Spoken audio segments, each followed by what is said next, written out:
সুপ্রভাত। জি 24 ঘন্টা ডিজিটাল পেজে আপনাদের প্রত্যেককে স্বাগত। আমি অয়ন রয়েছে আপনাদের সঙ্গে।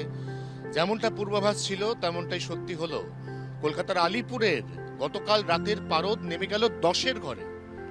2025-এর শীত বনাম 2026-এর শীত, এর মধ্যে যে একটা হাড্ডাহাড্ডি লড়াই হবে সেটা আলিপুর আবহাওয়া দপ্তর আগে থেকেই জানিয়েছিল, এবং সেই হাড্ডাহাড্ডি লড়াইয়ে 2025-এর শীতলতম দিন অর্থাৎ 31শে ডিসেম্বরকে টেক্কা দিয়ে গেল 2026-এর 5ই জানুয়ারির রাত অর্থাৎ গতকাল সোমবার রাতের তাপমাত্রা।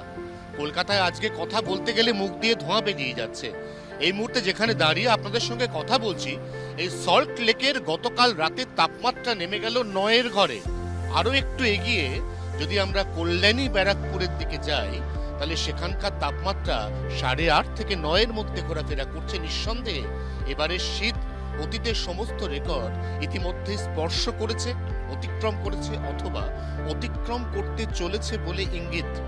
ইতিমধ্যে একটি অত্যন্ত সক্রিয় শৈত্য বলয় কাজ করছে মধ্যবঙ্গ থেকে দক্ষিণবঙ্গে, বলা ভালো মুর্শিদাবাদ থেকে একেবারে কাকদ্বীপ গঙ্গাসাগর পর্যন্ত।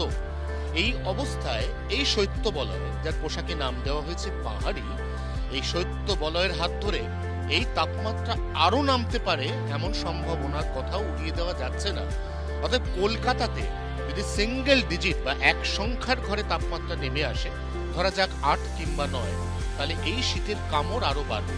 ইতিমধ্যে যুবতবু শীতে গোটা কলকাতা শহর একেবারে লেপ কম্বলের তলায় আশ্রয় নিয়েছে। ভোরের দিকে রাস্তাঘাট ফাঁকা, আংশিক কুয়াশার চাদর রয়েছে গাঙ্গেয় দক্ষিণবঙ্গে, অর্থাৎ কলকাতা, হাওড়া, হুগলি এবং উত্তর 24 পরগনায়।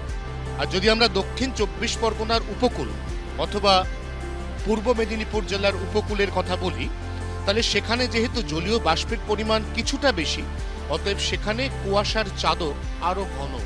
উত্তরবঙ্গ, সেখানে আজকে একই সঙ্গে একাধিক জেলায় শীতল দিনের পরিস্থিতি, তার সঙ্গে অবশ্যই ঘন কুয়াশার দাপট থাকবে।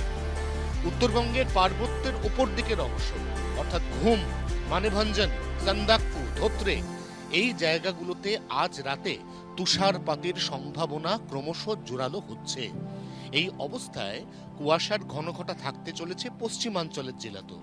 একই সঙ্গে পুরুলিয়া, বাঁকুড়া, পশ্চিম বর্ধমান, এমনকি বীরভূম, মুর্শিদাবাদ, সেখানেও কুয়াশার প্রকোপ বাড়তে চলেছে আজ এবং আগামীকাল। আবার পশ্চিমাঞ্চলেরই একাধিক জেলা, সেখানে আজকে কার্যত শৈত্যপ্রবাহের মতো পরিস্থিতি, অর্থাৎ সেখানে দিনের তাপমাত্রা এবং রাতের তাপমাত্রা দুটোই এই সময় স্বাভাবিকের থেকে যথাক্রমে 4 বা 5 ডিগ্রি নিচে থাকতে চলেছে। নিঃসন্দেহে কলকাতা শহর এবং এই গোটা বাংলা 2023 এবং 2024 সালে কাঙ্ক্ষিত শীত পায়নি। শীতপ্রেমীদের একটু হারাক্রান্ত মন ছিল, কিন্তু এবার অর্থাৎ 2025-26-এর শীতে এই মার কাটারি ইনিংস নিঃসন্দেহে অতীতের অর্থাৎ বিগত অন্তত 5-7 বছরে সমস্ত না পাওয়া শীতের কষ্ট ভুলিয়ে দিয়েছে। আবার যারা শীতে অল্পেতেই কাতর হয়ে পড়ে, যাদের আমরা শীত কাতুরে বলি, তাদের যেন কঠিন সময় আর কাটছেই না। তারা কার্যত লেপ কম্বলের নিচ থেকে সকালে হাত পা বার করতে পারছেন না।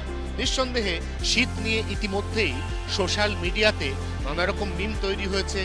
এবারের শীতে ঘরের জানলা খুললেই নাকি কাঞ্চনজঙ্ঘা দেখা যাবে কলকাতায় বসে, এরকম মিমও ছড়াছড়ি গোটা সোশ্যাল মিডিয়া জুড়ে।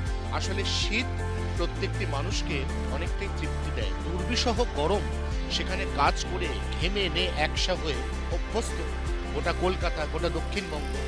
কাজেই দক্ষিণবঙ্গ সহ কলকাতার তাপমাত্রা কোথাও কোথাও যদি সিঙ্গেল ডিজিটের ঘরে নেমে যায় এবং কলকাতার আলিপুরের তাপমাত্রা যদি 10 ডিগ্রির ঘরে নেমে যায়, নিঃসন্দেহে শীত প্রেমীদের কাছে এর থেকে বড় পাওনা আর কি বা হতে পারে। 24 ঘন্টা চলবে। ক্যামেরায় অরিন্দমের সঙ্গে অয়ন, কলকাতা। বাংলার আওয়াজ, বাঙালির আবেগ, জি 24 ঘন্টা।